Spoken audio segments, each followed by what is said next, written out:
नहमदु नसल्ली अला रसूलिल करीम अम्मा बाद फ़ाऊज़ु बिल्लाहि मिनश शैतानिर रजीम बिस्मिल्लाहिर रहमानिर रहीम। अल्हम्दुलिल्लाह सूरह यूनुस हम आज स्टार्ट करेंगे। अस्सलामु अलैकुम रहमतुल्लाहि व बरकातुहू। रब्बि इश्रह ली सदरी व यस्सिर ली अमरी वहलुल उक़दतम मिन लिसानी यफ़क़हू क़ौली। औज़ु बिल्लाहि मिनश शैतानिर रजीम बिस्मिल्लाहिर रहमानिर रहीम।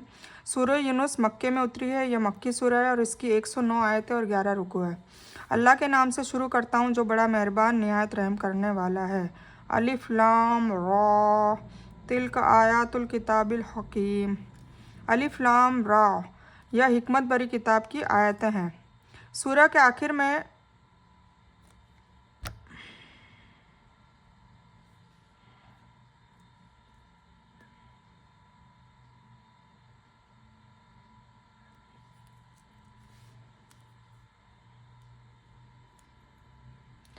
बीच में आवाज़ बंद हो गई थी तो मैं वापस शुरू करती हूँ। अल्लाह के नाम से शुरू करता हूँ जो बड़ा मेहरबान निहायत रहम करने वाला है।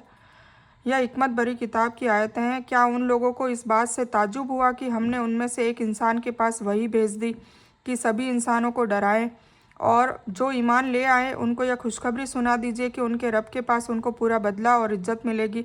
काफिरों ने कहा कि यह इंसान बेशक साफ जादूगर है। नाउज़ुबिल्लाह। हुजूर पाक सल्लल्लाहु अलैहि वसल्लम के लिए कहा जा रहा है, बेशक तुम्हारा रब ही अल्लाह ही है जिसने 6 दिनों में आकाशों और धरती को पैदा कर दिया, फिर अर्श पर कायम हुआ। वह हर काम का इंतजाम करता है। उसकी इजाज़त के बिना उसके पास कोई सिफारिश करने वाला नहीं।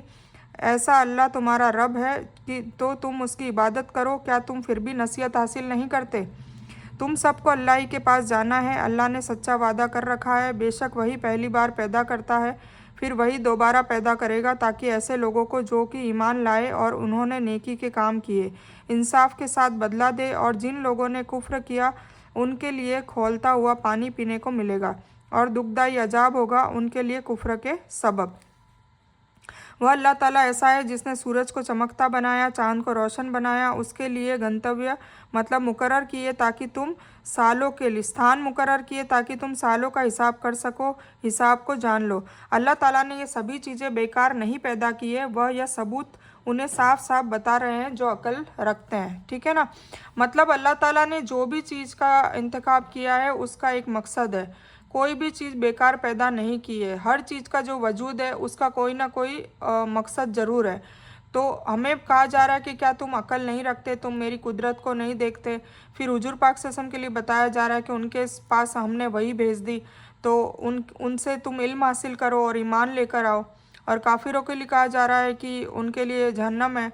और अल्लाह ताला कह रहे हैं कि उसने जब 6 दिन में आकाश और धरती को पैदा कर दिया, हर काम का इंतजाम वही करता है, उसकी इजाज़त के बगैर किसी की सिफारिश भी नहीं होगी।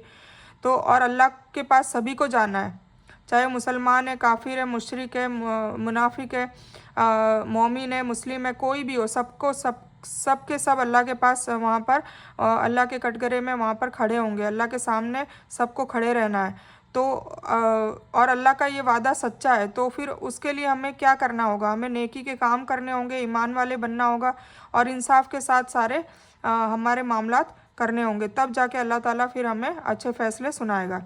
और आकाश और धरती को पैदा करके उसने उसे यूं ही नहीं छोड़ दिया है, बल्कि सारी मखलूक का नज़म तदबीर इस तरह कर रहा है कि कभी किसी का आपस में टकराव नहीं हुआ। हर चीज़ उसके हुक्म के एतबार से अपने अपने काम में मसरूफ़ है। सोचिए कि अगर मैं एक एग्ज़ाम्पल दूं कि ये पेन है, ठीक है, ये पेन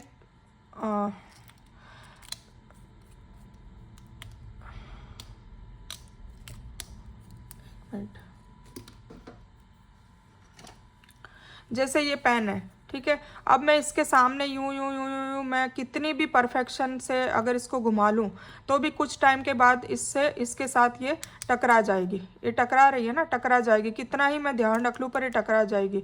पर सोचिए हमारी हमारी पृथ्वी जो है वो सूरज, जैसे सूरज सेंटर में है और हमारी उसकी पृथ्वी उसके इर्द गिर्द घूम रही है। जब से कायनात पैदा हुई तब से लेके क़यामत तक घूमती रहेगी। तो आज दिन तक उसका टकराव नहीं हुआ उससे, है ना। तो ये अल्लाह ताला की कितना बड़ा कमाल है कि हर चीज़ को हर उसका एक दायरा बता दिया, सब अपने अपने काम में मशरूफ़ है और कभी किसी में आपस में किसी भी टाइप का कोई टकराव नहीं हुआ है। इस आयत में क़यामत के आने, अल्लाह के सामने सभी के जमा होने, बदले और सज़ा का बयान और कुरान करीम में कई अंदाज से कई मकाम पर बयान हुआ है।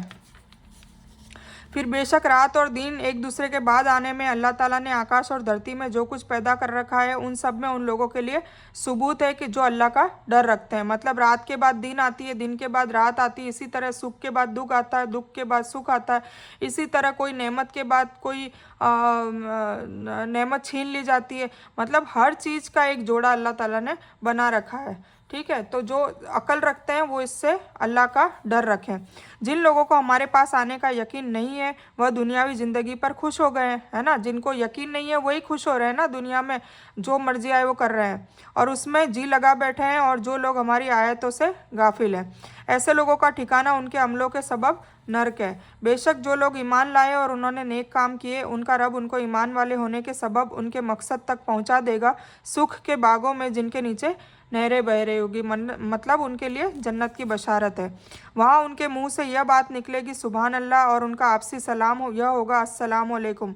और उनकी आखिरी बात यह होगी कि सारी तारीफ अल्लाह ही के लिए है जो सारी दुनिया का रब है। मतलब अल्हम्दुलिल्लाह रब्बिल आलमीन। मतलब वहाँ पर न तो आपसी मनमुटाव होगा, न मतभेद होंगे, न लड़ाई झगड़े होंगे।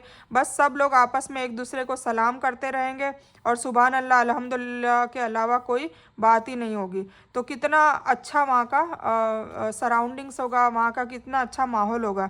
इसका एक दूसरा तर्जुमा यह भी किया गया है कि दुनिया में ईमान के सबब क़यामत के दिन अल्लाह ताला उनके लिए पुलसिरात से गुजरना आसान कर देगा। कुछ के नज़दीक यह है कि अल्लाह ताला से मदद हासिल करने के लिए, और तर्जुमा यह होगा अल्लाह ताला क़यामत के दिन उनके लिए एक आसमानी नूर मुहैया कराएगा जिसकी रोशनी में वे चलेंगे, जैसे कि सूरह हदीद में इसका बयान आता है। जन्नत में जाने वाले हर पल अल्लाह की बड़ाई और तारीफ में लगे होंगे सारे लोग जन्नती। जिस तरह हदीस में आता है, अहले जन्नत के मुंह से अल्लाह की बड़ाई और तारीफ इस तरह निकलेगी जिस तरह सांस निकलती है। मतलब बस यही उनके तकिया कलाम होंगे। और अगर अल्लाह लोगों को फ़ौरन नुकसान पहुंचा देता, जैसे लोग फ़ौरन फ़ायदा चाहते हैं, इसीलिए उनका वादा कभी का पूरा हो चुका होता, तो हम उन लोगों को जिन्हें हमारे पास आने का यकीन नहीं है उनके हाल पर छोड़ देते हैं कि वे अपनी सरकशी में भटकते रहे। मतलब अल्लाह ताला जानबूझकर छोड़ रहा है ताकि वो और गुनाह करे और उनको अजाब मिले, नाउजुबिल्लाह। और जब इंसान को कोई तकलीफ़ पहुंचती है तो हमको पुकारता है, लेटे बैठे खड़े, है ना। जब भी हमारे दुख तकलीफ़ आती है तो हम अल्लाह की बारगाह में आ खड़े होते हैं, लेटे बैठे, मतलब रात दिन हम अल्लाह को ही पुकार रहे होते हैं, दुआ मांग रहे होते हैं कि या अल्लाह ताला मेरी ये परेशानी दूर कर दे। और फिर जब हम उसकी तकलीफ़ को दूर कर देते हैं तो वह ऐसा हो जाता है जैसे उसने अपनी तकलीफ़ के लिए जो उसे पहुंची थी कभी हमें पुकारा ही नहीं। मतलब नाउजुबिल्लाह नेमत मिलने पर अल्लाह ताला बता रहा है कि मेरा बंदा भूल जाता है। हम लोग भूल जाते हैं कि भाई कभी एक वक्त था जब हम दुखी थे और अल्लाह ताला के सामने गिड़गिड़ाते थे। तो अब जब नेमत दे दी है, सुख दे दिया है, सारी परेशानी दूर कर दी है, तो हमें तो और ज़्यादा शुक्रगुजारी करनी होगी, हमें और ज़्यादा इबादत करनी होगी। पर इंसान क्या करता है, उस चीज़ को भूल जाता है। इन हुदूद तोड़ने वालों के अमल को उनके लिए उसी तरह पसंदीदा होने वाला हमने बना दिया है। और हमने तुमसे पहले बहुत से ऐसे गिरोहों को बर्बाद कर दिया जबकि उन्होंने जुल्म किया, अगरचे उनके पास उनके पैगंबर भी निशानियां लेकर आए, और वे कब ऐसे थे कि ईमान ले आते। हम अपराधी लोगों को इसी तरह सजा दिया करते हैं। मतलब पहले की कौमों का भी तस्करा बताया, कौम आद, कौम समूद, कौम लूत, कौम इब्राहिम, इन सबको भी अल्लाह ताला ने अजाब से पकड़ा था। फिर उनके बाद हमने दुनिया में उनकी जगह पर तुमको बसाया, है ना। उनको हलाक कर दिया। फिर उसके बाद हम लोग पैदा हुए, हमारे बाद और लोग आएंगे, क़यामत में सिलसिला चलता रहेगा। तो दुनिया में उनकी जगह तुमको बसाया ताकि हम देख ले कि अब तुम कैसे काम करते हो, उनके जैसे काम करते हो या अच्छे करते हो, मतलब बनी इसराइल के जैसे काम करते हो या इब्राहिम अलैहिस्सलाम जैसे काम करते हो। तो वो हमारा भी इम्तिहान है और हर इंसान का इस दुनिया में इम्तिहान है। यह इंसान की उस हालत का बयान है जो उसके बहुमत की करनी है। बल्कि बहुत से अल्लाह के मानने वाले भी इस सुस्ती का काम आम तौर से करते हैं कि दुख के वक्त बहुत अल्लाह अल्लाह हो रहा होता है, दुआएं की जा रही होती है, तौबा और इस्तिग़फ़ार किया जा रहा होता है, लेकिन जब अल्लाह ताला दुख का वह कठिन वक्त निकाल देता है तो फिर अल्लाह के दरबार में आजिज़ी और दुआ से भी अनजान हो जाते हैं। नाउज़ुबिल्लाह, ये होता है, ये मुसलमानों में भी ये फितरत पाई जाती है। और अल्लाह ने उनकी दुआओं को कबूल करके जिस कठिनाइयों से आज़ादी दिलाई थी उस पर अल्लाह का शुक्र अदा करने की भी खुशनसीबी उनकी नहीं होती। मतलब भूल जाते हैं, जब सुख आता है तो भूल जाते हैं, दुख आता है तो अल्लाह के सामने लेटे बैठे खड़े माफ़ी मांगते रहते हैं, इस्तग़फ़ार मांगते रहते हैं और दुआएं मांगते रहते हैं। और जब उनके सामने हमारी आयतें पढ़ी जाती है तो बिल्कुल साफ है, यह तो लोग जिनको हमारे पास आने का यकीन नहीं है इस तरह कहते हैं कि इसके सिवाय दूसरा कुरान लाइए नाउजुबिल्ला, या इसमें कुछ तब्दीली कर दीजिए। आप सल्लल्लाहु अलैहि वसल्लम यह कह दीजिए कि मुझे यह हक नहीं है कि मैं अपनी तरफ से उसमें तब्दीली कर दूं, बस मैं तो उसी की इत्तिबा करूंगा जो मेरे पास वही के जरिए मेरे पास आई है। अगर मैं अपने रब की नाफरमानी करूं तो मैं एक बड़े दिन के अजाब का डर रखता हूँ। मतलब वो कह रहे हैं नाउजुबिल्ला हुजूर पाक सल्लल्लाहु अलैहि वसल्लम को कि दूसरा कुरान ले आइए या कुरान में तब्दीली कर दीजिए, मतलब कुछ आयतें उनको माननी नहीं है। तो अल्लाह ताला हुजूर पाक सल्लल्लाहु अलैहि वसल्लम को हुक्म दे रहे हैं कि उनको कह दीजिए कि मुझे कोई हक नहीं है कि मैं अपनी तरफ से उसमें तब्दीली कर दूं, बस मैं तो अल्लाह ताला की इत्तिबा करूंगा और मेरे पास वही के ज़रिए जो भी कुछ आया है उसे मैं मानूंगा। अगर मैं नाफरमानी करूं तो मेरे लिए भी एक बड़े दिन के अजाब का डर है। ठीक है, आप कह दीजिए कि अगर अल्लाह ने चाहा होता तो न मैं तुमको वह पढ़कर सुनाता और न अल्लाह ताला तुमको उसकी खबर देता, क्योंकि इससे पहले तो मैं एक लंबी उम्र तक तुम में रह चुका हूँ, फिर क्या तुम समझ नहीं रखते? है ना, मतलब हुजूर पाक सल्लल्लाहु अलैहि वसल्लम को नबूवत कब मिली थी? 40 साल के बाद। एक उम्र होती है ना, एक उम्र गुजर जाती है, क्योंकि हुजूर पाक सल्लल्लाहु अलैहि वसल्लम की उम्र कितनी थी? 63 साल। तो 23 साल उनकी वफ़ात के 23 साल पहले तक वो भी एक आम इंसान की तरह जी रहे थे, उनको भी वही नहीं आई, नबूवत नहीं मिली, उन्हें रसूल नहीं बनाया। तो अल्लाह ताला कह रहे हैं कि उनको कह दीजिए कि अगर मेरे मेरे हिसाब से होता, अल्लाह नहीं चाहता तो मैं अभी तुम्हें वही भी सुना नहीं रहा होता, है ना। मुझे भी एक लंबी उम्र के बाद रसूल बनाया, मुझे भी नबूवत दी और वही के रूप में कुरान को नाजिल किया और मैं अब तुम लोगों को सुना रहा हूँ। तो ये सब किसकी वजह से? अल्लाह की इजाज़त की वजह से, अल्लाह की इच्छा की वजह से। तो उससे ज़्यादा जालिम कौन होगा जो अल्लाह पर बहतान बांधे या उसकी आयतों को झूठ कहे? बेशक ऐसे मुजरिम कभी कामयाब नहीं होंगे। और ये लोग अल्लाह को छोड़कर ऐसी चीज़ों की इबादत करते हैं जो ना उनको नुकसान पहुंचा सके और ना उनको फ़ायदा पहुंचा सके, और कहते हैं कि अल्लाह के सामने हमारी सिफारिश करने वाले हैं। आप कह दीजिए कि क्या तुम अल्लाह को ऐसे उमूर की खबर देते हो जिसे वह नहीं जानता? आकाशों में और न धरती में वह पाक और बरतर है उन लोगों के शिर्क से।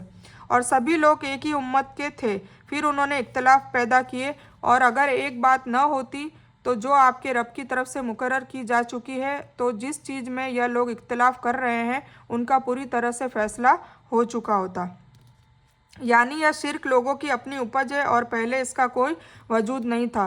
सभी लोग एक ही दिन और एक ही रास्ते पर थे जो है इस्लाम, जिसमें एकेश्वरवाद मतलब तौहीद को खास मकाम हासिल है। हज़रत नूह अलैहिस्सलाम तक लोग इसी रास्ते पर तौहीद पर ही चल रहे थे। फिर उनमें इख्तलाफ हो गया, कुछ लोगों ने अल्लाह के साथ दूसरों को भी देवता, माबूद और कष्ट निवारक मतलब मुश्किल कुशा समझना शुरू कर दिया। इससे मुराद कोई बड़ा और खुला मौजज़ा है, जैसे समूद की कौम के लिए ऊँटनी का जाहिर होना, उनके लिए सफ़ा पहाड़ को सोने का या मक्के के पहाड़ों को ख़त्म करके उनकी जगह पर नहरें और बाग बनाने का, या दूसरे इस तरह का कोई मौजज़ा जाहिर करके दिखाया जाए। मतलब ऐसा मौजज़ा वो मांग रहे थे हुजूर पाक सल्लल्लाहु अलैहि वसल्लम के ज़माने में। ठीक है, और ये लोग कहते हैं कि उन पर कोई मौजज़ा क्यों नहीं उतारा? तो आप कह दीजिए कि गैब का इल्म सिर्फ अल्लाह को है, तो तुम भी इंतज़ार में रहो, मैं भी तुम्हारे साथ इंतज़ार में हूँ। और जब हम लोगों को दुख पहुँचने के बाद सुख का मज़ा चखाते हैं तो वह तुरंत हमारी आयतों के बारे में मकर करने लगते हैं। आप कह दीजिए कि अल्लाह तदबीर में तुमसे अधिक तेज है, बेशक हमारे फरिश्ते तुम्हारे छल कपट को लिख रहे हैं। वह अल्लाह ऐसा है जो तुम्हें जल और थल में सफ़र कराता है, यहाँ तक कि जब तुम नाव में होते हो, और वे नौकाएं लोगों को मुआफिक हवा के जरिए लेकर चलती है और वे लोग उनसे खुश होते हैं। उन पर एक तूफ़ानी हवा का झोंका आता है और हर तरफ से लहरें उठती है और वे समझते हैं कि बुरे आ गिरे। उस वक्त सभी शुद्ध खालिस ईमान और अकीदे के साथ अल्लाह ही को पुकारते हैं, अगर तू इससे बचा ले तो हम ज़रूर तेरे शुक्रगुजार बन जाएंगे।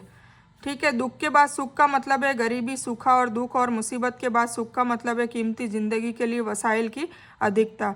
वह तुम्हें चलाता या चलने फिरने की कुव्वत अता करता है। थल में यानी उसने तुम्हें पैर दिया जिनसे तुम चलते हो, सवारियाँ मुहैया की जिन पर सवार होकर दूर जगह का सफ़र करते हो, और जल में यानी अल्लाह ताला ने तुम्हें नौकाएं और जहाज़ बनाने के सिफत और समझ अता किया। तुमने उन्हें बनाया और उनके ज़रिए समुंदर में दूर तक सफ़र करते हो। अब ये बात कहाँ की जा रही है कि जब समुंदर में जब कोई नौका में बैठा होता है, जब समुंदर की लहरें उछल रही होती है, तब चाहे वो मुसलमान भी नहीं हो, वो कोई भी हो, वो अपने दिल में उस ताकत को बुला रहा होता है, चाहे वो उसको जानता हो नहीं जानता, वो ताकत को बुला रहा होता है कि हमें बचा ले, हम तेरे शुक्रगुजार बन जाएंगे, है ना। तो ये सभी के दिल में ये आता है, चाहे वो उसको जानता हो उसको न जानता हो, वो अपने उसको ईश्वर कह रहा हो या भगवान कह रहा हो, कुछ भी कह रहा हो, पर वो उसको बुलाता है, उस शक्ति को बुलाता ज़रूर है। ठीक है, तो ये वो बात आ रही है। फिर जब अल्लाह ताला उनको बचा लेता है तो तुरंत ही वो धरती में नाहक फसाद करने लगते हैं, है ना। फिर अपनी मनमानी करने लग जाते हैं। ए लोगों, यह तुम्हारी सरकशी तुम्हारे लिए दुखदाई होने वाली है। दुनियावी ज़िंदगी के कुछ फ़ायदे हैं, फिर तुमको हमारे पास आना है, फिर हम सब तुम्हारा किया हुआ तुमको बता देंगे। दुनियावी ज़िंदगी की हालत ऐसी है जैसे हमने आकाश से पानी बरसाया, फिर उससे धरती की वनस्पति जिनको इंसान और जानवर खाते हैं खूब हरी भरी होकर निकाली, यहाँ तक कि जब वह धरती अपनी जीनत का पूरा हिस्सा ले चुकी और उसका खूब सौंदर्य हो गया और उसके मालिकों ने समझा कि अब हम इस पर पूरे तौर से हकदार हो चुके, तो दिन में या रात में उस पर हमारी तरफ से कोई हुक्म आ गया और तो हमने उसको ऐसा साफ कर दिया जैसे कल यहाँ कुछ था ही नहीं। हम इसी तरह निशानियों को मुफस्सल बयान करते हैं ऐसे लोगों के लिए जो सोच विचार करते हैं, है ना। तो हमें अपनी ज़िंदगियों में भी थोड़ा देखना चाहिए कि हमारी जो ज़िंदगी के जो हालात है, कभी अच्छे कभी घर खराब, तो कभी ख़राब क्यों हो रहे हैं, कभी अच्छे क्यों हो रहे हैं, क्या वजह है, तो ये सारी चीज़ें हमें टटोलनी चाहिए। और अल्लाह ताला सलामती के घर की तरफ तुमको बुलाता है और जिसको चाहता है सीधा रास्ता दिखाता है। जिन लोगों ने नेक काम किए उनके लिए भलाई है, कुछ ज़्यादा भी, और उनके मुंह पर न स्याही छाएगी और न अपमान। ये लोग जन्नत में रहने वाले हैं, वे उसमें हमेशा हमेशा रहेंगे। और जिन लोगों ने बुरे अमल किए उनको बुराई की सज़ा समान मिलेगी, उन पर अपमान छा जाएगा, उनको अल्लाह ताला से कोई बचा ना पाएगा, जैसे कि उनके मुंह पर अंधेरी रात के पर्त लपेट दिए गए हैं। ये लोग नरक में रहने वाले हैं, वे उसमें हमेशा रहेंगे।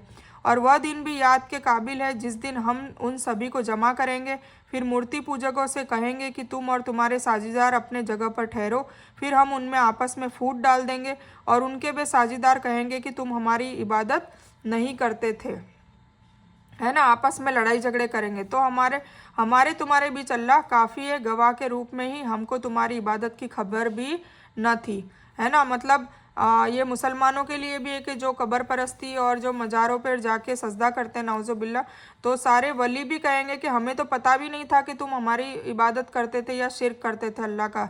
तो हम हमारे तुम्हारे कौन है, अल्लाह हमारे बीच काफ़ी है। तो ये हमें समझने की ज़रूरत है।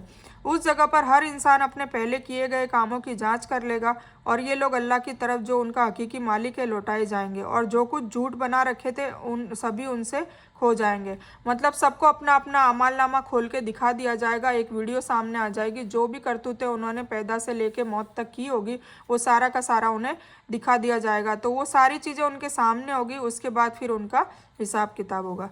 आप कहिए कि वह कौन है जो तुमको आकाश और धरती से रिस्क पहुंचाता है, या वह कौन है जो कानों और आँखों पर पूरा हक रखता है, और वह कौन है जो जानदार को बेजान से निकालता है और बेजान को जानदार से निकालता है, और वह कौन है जो सभी कामों का संचालन करता है। बेशक वह यही कहेंगे कि अल्लाह। तो उनसे कहिए कि फिर डरते क्यों नहीं हो, है ना। फिर जब सारा कुछ अल्लाह करता है तो तुम अल्लाह से डरते क्यों नहीं है। तो यह है अल्लाह जो तुम्हारा सच्चा रब है। फिर सच के बाद दूसरा क्या रह गया सिवाय भटकावे के, फिर कहाँ भटके जाते हो। इसी तरह आपके रब की यह बात यह ईमान न लाएंगे सभी फासिक लोगों के बारे में साबित हो चुकी है। तो हम यहीं तक लेते हैं, आयत नंबर 32 तक हो गया है। और अभी तक हमने यहाँ पर जब भी मैं आपको पहले भी बता चुकी हूँ कि मक्की सूरत आती है तब तौहीद और आखिरत की बात ज़्यादा आती है, तो इसमें तौहीद और आखिरत की बात ही आ रही है। बार बार जन्नत दोजक और अच्छे और बुरे लोगों के बारे में और उनका रिज़ल्ट, उनका फ़ैसले के बारे में बताया जा रहा है। और तौहीद के बारे में बात आ रही है कि सिर्फ़ और सिर्फ अल्लाह ही है, अल्लाह के पास ही जाना है और वही तुम्हारा रब है। और जब मदनी सूरत आती है तब रिसालत की बात आती है, मतलब कानून कायदों की। ठीक है, तो ये मक्की सूरत है तो इसमें तौहीद और आखिरत की बात आ रही है। तो हम ये बयान को यही मुकम्मल करते हैं। इस बयान में कुछ भी दीन की अच्छी और हक बात आई है वो सिर्फ़ और सिर्फ अल्लाह की तरफ से है, और बुरी या गलत बात जो गलती से या जज्बात में आकर मेरे मुंह से कुछ भी गलत वर्ड या कोई बात निकल गई हो तो वो मेरी तरफ से है, और इस गलती के लिए मैं अल्लाह अज़्ज़ वजल से और आप सभी लोगों से माफ़ी की तलबगार हूँ। मैं कोई आलिमा नहीं हूँ, सिर्फ तालिब इल्म हूँ। अल्लाह मेरी कोशिश से आप सभी को सही नफ़े वाला इल्म पहुँचाए और मैं आप लोगों की हिदायत और हिकमत में सदका जारिया बनूँ, बस मेरी यही तमन्ना है। आमीन सुम्मा आमीन या रब्बल आलमीन। रब्बना आतीना मिन लदुनका रहमतन व हय्यि लना मिन अमरिना रशदा। अल्लाहुम्मा सल्लि अला मुहम्मद व अला आलि मुहम्मद कमा सल्लैता अला इब्राहीम व अला आलि इब्राहीम इन्नका हमीदुम मजीद। अल्लाहुम्मा बारिक अला मुहम्मद व अला आलि मुहम्मद कमा बारकता अला इब्राहीम व अला आलि इब्राहीम इन्नका हमीदुम मजीद। व आखिरु दावाना अनिल हम्दुलिल्लाहि रब्बिल आलमीन।